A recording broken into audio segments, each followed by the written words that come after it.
Siapa sih yang memberi motivasi di bidang sistem khususnya transmisi ini pada Pak Gata sendiri, gimana Pak? Ada nggak? Yang menjadi inspirasi sekarang adalah Pak GM saya, Pak Sumaryadi, ya. Beliau yang memang benar-benar sangat menguasai teknik dan transmisi, Pak. Saya dulu sempat mengenal Pak GM ini, Pak Sumaryadi, waktu saya masih Asmen Haset di Bali, Pak. Jadi saya masih Asmen Haset dan ada beberapa kali berdebat, Pak, tentang transmisi.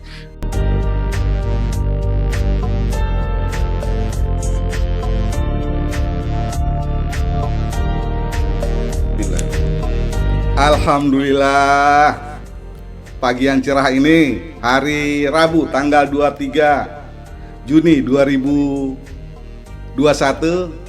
Alhamdulillah saya bisa ke Bandung walaupun secara virtual. Setelah kemarin saya dari Palopo, pagi ini saya meluncur ke Bandung. Nah, di layar ini telah ada sahabat, saudara, teman lama saya, Pak Madi Sugata atau Pak Sugata. Ntar biar nggak salah penyebutan, ntar saya akan tampilkan biodata beliau ini ya. Sementara kita tampilkan biodata ini dulu ya. Sebentar, ini biodatanya nih.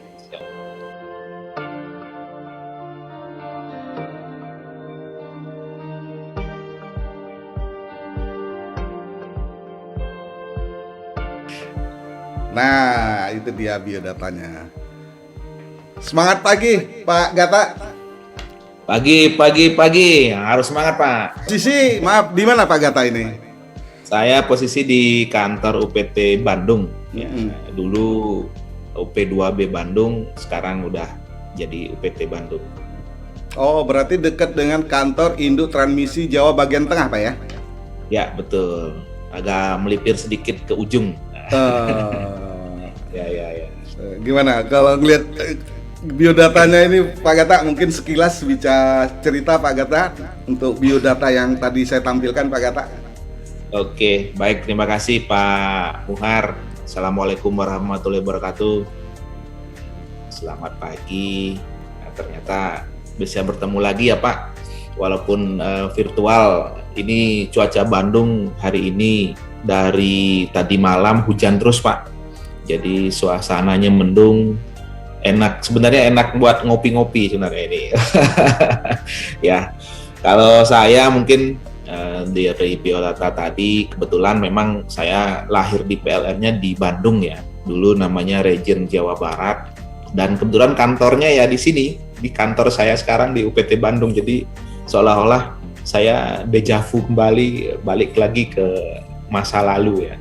Awali karir di Region Jawa Barat ya, mungkin saya pertama diangkat tahun 2006 di bagian pemeliharaan, proteksi, SCADA, dan telekomunikasi waktu itu.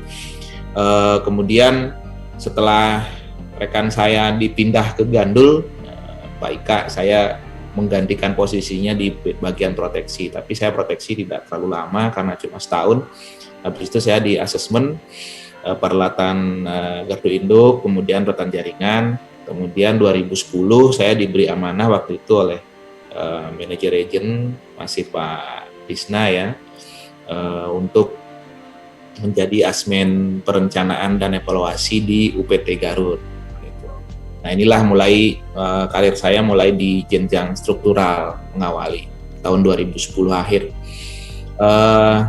Ternyata tidak lama Pak, tahun 2012 region itu bubar Pak. Nah ini saya cuma di Garut hanya 1,5 tahun lah, sekitar kurang lebih 1,5 tahun. Tahun 2012 bubar, akhirnya saya ditempatkan mendekati rumah, alhamdulillah jadi pulang ke Bali ya. Tahun 2012 saya di APP Bali, waktu itu masih APP Bali. Ternyata saya di sana di fungsional, memang di bawah leher manajer, tetapi kebetulan asmen saya di sana, asmen Har Pak Norokunto namanya, beliau mau pensiun. Nah, hanya 6 bulan mau pensiun, ikutkan lagi itu pemeliharaan dan aset. Ternyata memang tahun 2013 lah, ini karir saya di struktural ternyata memang jalan lagi Pak. Akhirnya saya mengemban amanah di sana menjadi Asmen Haset di APP Bali dari tahun 2013. Nah, seiring berjalannya waktu banyak memang hal yang banyak yang kami alami di sana, suka duka dengan tim di pemeliharaan namanya di lapangan ya. Sampai akhirnya kita menghadapi juga APEC tahun 2013 Pak. Jadi kami mempersiapkan peralatan untuk APEC 2013. Kemudian 2016 saya diberikan kesempatan untuk fit and proper untuk mengisi posisi manajer unit pelaksana. Nah, ternyata lulus dan diberikan amanah mengisi posisi di APP Madiun, waktu itu masih APP Madiun. Karena tahun 2015 P3B ini pecah Pak. P3B Jawa Bali waktu itu masih APP Bali, P3B Jawa Bali pecah menjadi 4 regional, yaitu Jawa bagian Barat, bagian Tengah, Jawa bagian Timur dan Bali, dan UP2B. Akhirnya saya di Jawa Timur ditempatkan di UPT Madiun. Nah, keluar lagi dari Bali Pak. Setelah 4 tahun balik ke Bali, akhirnya saya keluar Bali lagi tahun 2016. Nah, tahun 2017 APP berubah menjadi UPT. Nah, di sini saya mulai lagi mengawali memimpin sebuah unit pelaksana ya. Kemudian unit saya di Madiun itu waktu itu belum memiliki PDKB, jadi kami merintis untuk Madiun. Nah, tahun 2018 akhirnya terbentuklah tim PDKB di kami di UPT Madiun. Nah, ini mungkin salah satu menjadi legasi kami di sana di UPT Madiun. Nah, tahun 2019 ternyata saya ada lagi panggilan ini pengarahan direksi Pak. Pertengahan tahun 2019 ternyata saya geser lagi ke arah barat, meninggalkan Jawa Timur dan Bali, masuk di Jawa bagian tengah. Saya di PT Salatiga tahun 2019. Nah, di Salatiga saya benar-benar memang Jawa Tengah ini belum pernah saya lewati, artinya belum pernah saya pelajari sistemnya karena sangat berbeda. Sistem Jawa Tengah ini sangat berbeda sekali dengan Jawa Barat dan Jawa Timur. Nah, ini saya harus belajar ulang, melihat sistemnya, mempelajari, kemudian dengan tim baru. Baru 4 bulan saya di Salatiga, artinya baru kami mau start jalan dengan tim, ternyata saya harus pindah lagi ke UPT Semarang. Karena waktu itu ada perubahan manajemen, akhirnya saya dipindah ke UPT Semarang. Nah, di UPT Semarang inilah mulai saya mempelajari sistem Jawa Tengah dan mengenal sistem Jawa Tengah lebih banyak ya. Nah, di mana pelanggan memang pelanggan KTT memang tidak terlalu banyak ya di kami, tapi pelanggan TM-nya lumayan banyak. Kemudian Jawa Tengah ini adalah backbone utamanya kelistrikan Jawa Bali yang menyalurkan beban atau daya dari Jawa Timur, Jawa bagian timur ke Jawa Barat dan Jakarta. Nah, ini tunggal kami lumayan. Backbone utamanya PLN Jawa, sistem Jawa agar penyaluran andal. Nah, tahun 2021 kemarin, tepatnya bulan April, saya diberikan amanah lagi pindah ke UPT Bandung. Artinya kembali lagi saya ke basic, balik ke asal di mana saya diangkat, di mana saya mulai meniti karir, ternyata saya kembali lagi ke UPT Bandung. Nah, di sini saya baru kurang lebih 2 bulan ya, 2 bulan setengah, ini memasuki bulan ketiga. Saya sudah di UPT Bandung. Memang kenangan memori lama masih ada Pak, jadi harus mengingat lagi, walaupun sistemnya memang masih sama, ada beberapa gardu induk baru memang, tetapi sistemnya masih sama dengan yang dulu, jadi saya masih agak familiar dengan UPT Bandung. Mungkin demikian Pak, sementara Pak. Jalanan panjang ya, Bali, Madiun, Salatiga, Semarang, dan saat ini di Bandung. Terus saya mau tanya sedikit, kalau bahasa Bali mungkin nggak masalah ya. Nah, Nah, iya, sekarang siap. dengan beberapa kota itu bahasa mana lagi yang dikuasain? Apa di Madiun, Salatiga, Semarang, Bandung? Ya, ya. Mungkin kalau bahasa Jawa saya masih apa ya? Kalau mengucapkan itu masih belum fasih, tapi sudah mengerti. Karena memang Madiun Salatiga ini agak sama ya, agak mirip logatnya atau dialeknya, terus halusnya sama gitu. Untungnya sama. Jadi saya tidak terlalu kikuk gitu ya, dengar kalau ada orang pakai bahasa Jawa saya masih bisa dengar. Nah, kalau Surabayaan agak beda memang Pak. Saya udah bisa bahasa Sunda, sudah mengerti lah, dan mengucapkan juga udah bisa sedikit-sedikit Pak. Jadi taunya 3 bahasa aja Pak, bahasa Bali, bahasa Jawa, bahasa Sunda. Plus Inggris dong. Oh iya, itu Itu. luar itu Pak. Kalau bahasa Nah, itu. daerahnya kan. Dan salah satu untuk bisa tampil di JMCC, masih ingat dong JMCC ya? Oh iya, siap. Oke. Siap. Terus Pak Gata ini kan berkarir di transmisi ya. Sebenarnya apa Siap, sih Pak. target Bapak di transmisi ini apa Pak? Saya lihat nih juara di transmisi nih Pak Gata ini. Sebenarnya dulu tidak ada ini Pak. Dulu dari awal saya waktu baru masuk kan memang masih ya sistemnya masih belum seperti sekarang ya untuk karir SDM. Jadi dulu tidak bermimpi menjadi seperti sekarang ya. Karena dulu wah saya pasti paling tinggi, saya paling supervisor atau apa gitu pikiran saya ya dulu. Ternyata memang jalannya berbeda. Sekarang sudah ada di jenjang struktural walaupun masih manajer dasar. Ya mungkin target kami di sini di transmisi ya mudah-mudahan bisa lebih tinggi lagi Pak. Saya bisa membawa nama transmisi terutama karena memang kami lahir di transmisi, kami harus memperjuangkan sistem dan juga transmisi ini di kancah PLN itu Pak. Baik, ini juara transmisi. Pak Gata, saya mau tanya lagi. Ya. Siapa sih yang memberi motivasi di bidang sistem khususnya transmisi ini pada Pak Gata sendiri gimana Pak? Ada nggak? Apa senior, apa yang sekarang iya. atau siapa gitu Okay. Pak? Gimana Pak?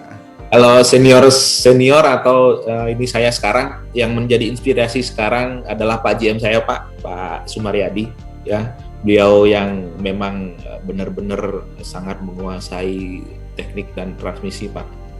Saya dulu sempat mengenal Pak GM ini Pak Sumaryadi waktu saya masih Asmen Haset di Bali Pak. Jadi saya masih Asmen Haset dan ada beberapa kali berdebat Pak tentang transmisi. Ya akhirnya kami kenal dengan Pak Sumaryadi dan memang Pak Sumaryadi sangat menguasai sekali ini sistem yang ada di transmisi. Kemudian yang kedua yang sebelumnya yang boleh saya bilang panutan saya dulu almarhum Pak Nugroho Rohman. Beliau yang mengajarkan saya untuk bisa menjadi leader ya. Jadi sebelum beliau wafat dulu kan masih di P3B Pak ya. Jadi ini beliau sangat kalau kita ajak diskusi itu saya nelpon itu pas sampai harus ini Pak, harus siap power bank Pak atau siap colokan.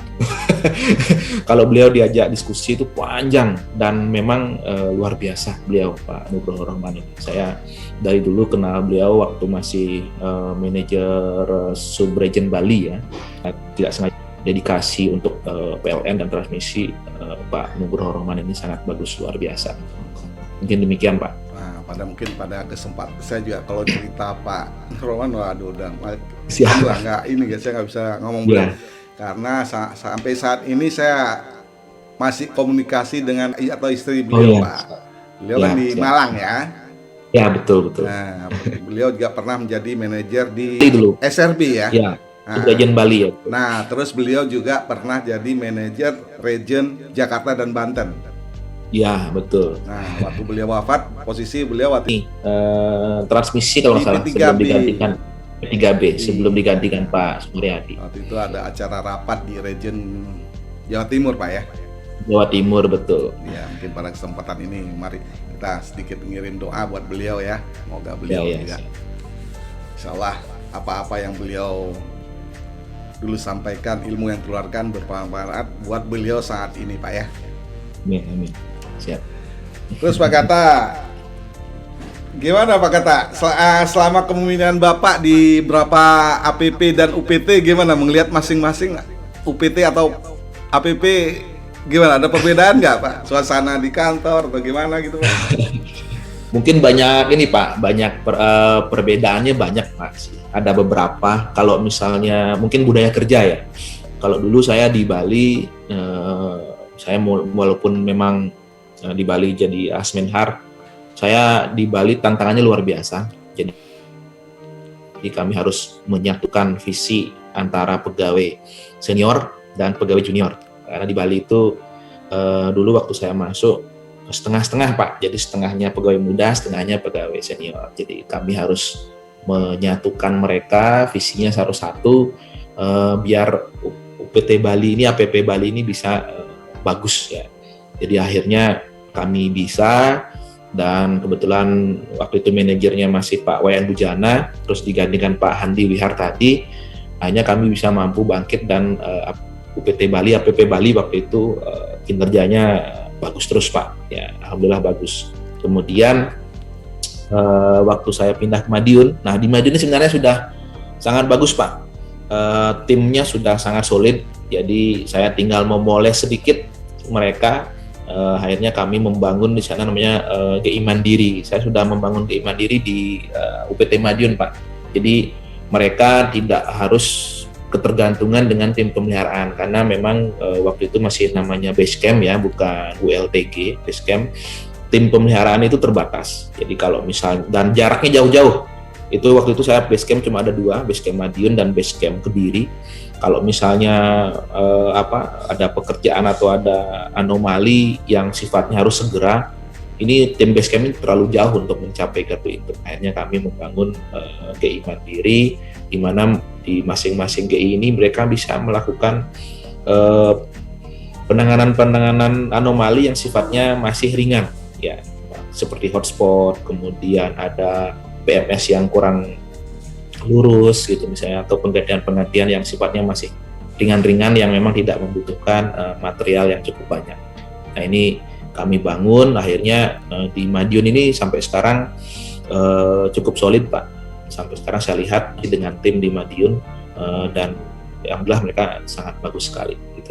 Kemudian kalau di Salatiga saya tidak bisa banyak bercerita karena saya cuma 4 bulan Pak di Salatiga, tapi yang saya rasakan memang teman-teman Salatiga sangat kompak ya. Begitu saya masuk, saya mulai membawa mereka, saya membawa metode saya, karena saya berawal dari orang pemeliharaan ya, dari teknik. Jadi saya pasti ikut ke bawah, ikut terjun ke bawah, ikut sama mereka di baik itu ke gardu induk, baik itu ke jaringan, bahkan kalau misalnya ada inspeksi ngeline ke transmisi atau ke SUTT, saya pasti minta ikut, tolong carikan saya jalur yang enak untuk trekking. Wah, trekkingnya jalan kaki. Namanya line walker harus mandor lane, itu tidak boleh naik motor, harus jalan, saya bilang gitu. Jadi saya minta jalan. Kemudian memang beberapa permasalahan yang di Salatiga waktu itu, terutama pohon Pak, memang banyak sekali pohon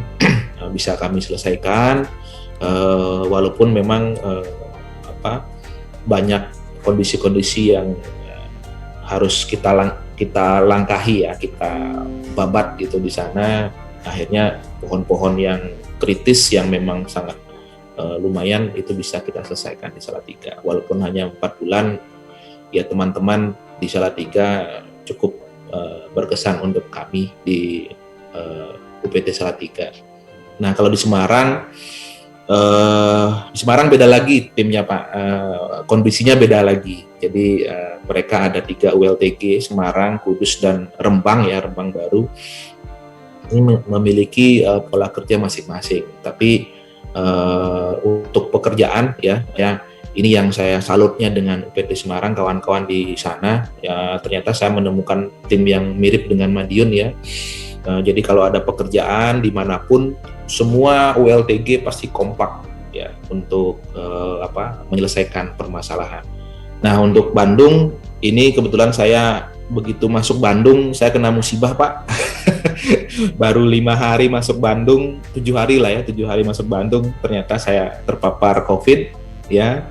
Akhirnya saya harus istirahat, isolasi mandiri kurang lebih 45 hari Pak. Jadi hampir 1,5 bulan saya tidak bisa berinteraksi, walaupun bisa dengan Zoom tapi kayaknya kurang afdol ya kalau nggak turun ke lapangan ya.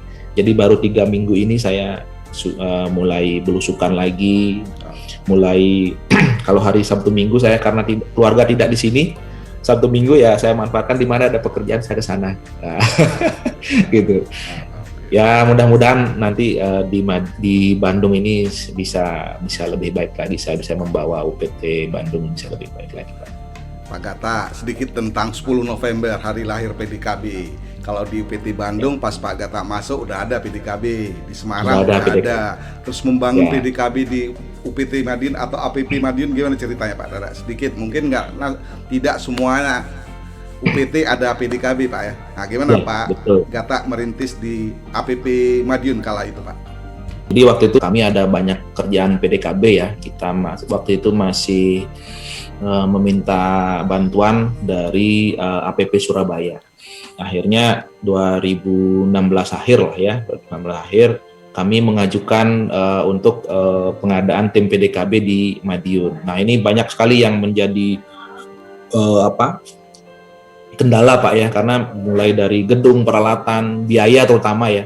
Akhirnya dilakukanlah kajian oleh kantor induk waktu itu bahwa Madiun ini sangat luas. Kebetulan di Jawa Timur dan Bali, wilayahnya APP Madiun waktu itu paling luas Pak wilayahnya. Jangkauannya dari pantai utara, Tanjung Awar-Awar, Paciran, sampai dengan pantai selatan. Ya, di pantai selatan itu Blitar, Tulungagung, Pacitan itu masuk wilayahnya UPT Madiun dan cukup luas. Jadi kalau misalnya ada pekerjaan PDKB, kami tidak tercover semua. Kemudian di akhir kinerja 2016 saya lihat kok kinerja PDKB, kan ada kinerja PDKB Pak di kami di APP walaupun tidak ada PDKB-nya sangat kurang sekali. Nah terus itulah akhirnya kami tetap mengajukan untuk merintis PDKB dan alhamdulillah disetujui oleh kantor induk waktu itu, disetujui oleh pusat.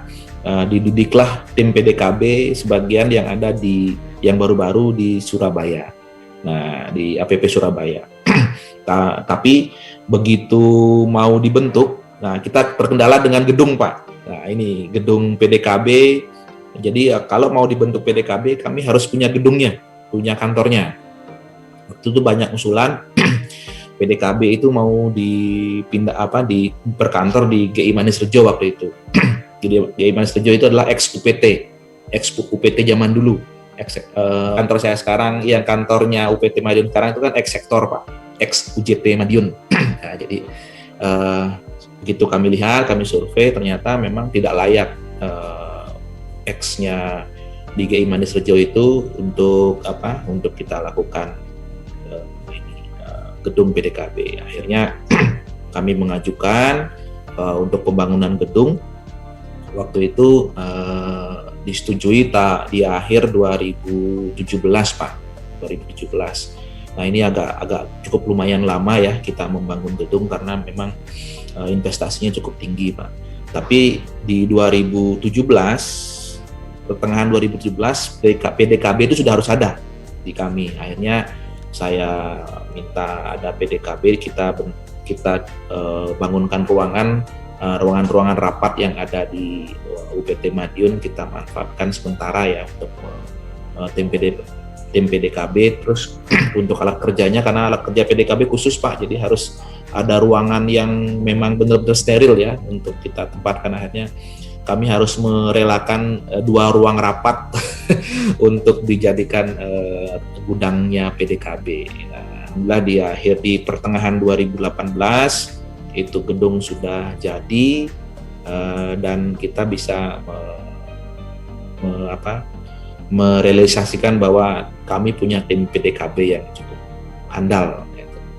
Mungkin demikian Pak. Baik Pak Gata, ini menjelang udah hampir pukul 8, mungkin ada terakhir pesan dari Pak Gata, wabil khusus buat teman-teman PLN Group. Pak Gata, mangga Pak. Mungkin dari saya, pesan saya ke kawan-kawan PLN, terutama anak-anak milenial ya, PLN milenial sekarang, tetaplah berkarya, ya, jangan selalu meminta APS pulang ke tempat sendiri, ya, karena dimanapun Anda berkarya, Anda adalah pegawai PLN dan memang di awal Anda sudah siap bekerja di seluruh wilayah PLN, yaitu di seluruh wilayah Indonesia. Jadi jangan selalu meminta, wah saya minta pulang kampung Pak, saya minta didekatkan di rumah. Saya sendiri pun jauh dari rumah dan jauh dari keluarga. Tapi ya itulah, PLN itu dinamis, jadi pasti kedepannya dimanapun Anda berkarya, dimanapun Anda bertugas, tetap PLN pasti menjamin untuk kehidupan dan penghasilan untuk kawan-kawan semua. Dan tetap jaga kekompakan PLN untuk kita. Baik Pak Gata, ini dari tadi saya lihat acaranya, suaranya, gambarnya berjalan mulus Pak. Saya tangkap di sini Pak. Semoga juga Pak Gata di sana ya. Ngomong-ngomong pakai apa ini internetnya ini? Pakai provider mana ini Pak? Pak Gata? Di sini menggunakan providernya Icon Pak, Icon PLN, dan memang terima kasih dari Icon. Link atau jaringan kami sudah sangat bagus, kita didukung, disupport untuk melakukan koneksi, di mana harian kita setiap hari dengan adanya pandemi ini sangat bermanfaat Pak. Zoom dari pagi sampai malam. Saya kalau misalnya Sabtu Minggu juga kalau misalnya ada Zoom, saya pasti ke kantor, kebetulan dekat dengan kantor, karena di kantor jaringannya sangat bagus sekali. Dan berbeda dengan seluler ya, dengan seluler yang terkendala oleh cuaca, kalau Icon ini sangat bagus sekali karena kita jaringannya ada sendiri. Mungkin demikian Pak. Oh ya, apalagi Iconnet baru-baru ini udah launching ya, Iconnet. Ya betul. Dari Stromnet menjadi Iconnet ya. Ya. Mereka berani bilang di mana ada listrik di situ ada internet. Wadah. Nah, jelas. Biar masyarakat makin banyak yang menggunakan Stromnet ini, Iconnet ini. Sangat bagus lagi, luar biasa. Baik Pak Gata, terima kasih nih pagi-pagi sharingnya. Maaf saya culik pagi-pagi ini sebelum aktivitas Pak Gata berjalan, jadi saya culik dulu ini Pak Gata ya. Terima kasih. Dan mohon izin video ini saya share di sosial media Pak. Baik, silakan Pak. Ya. Yuk, makasih Pak Gata, dan semangat pagi dan salam sehat selalu. Ya, baik, terima kasih.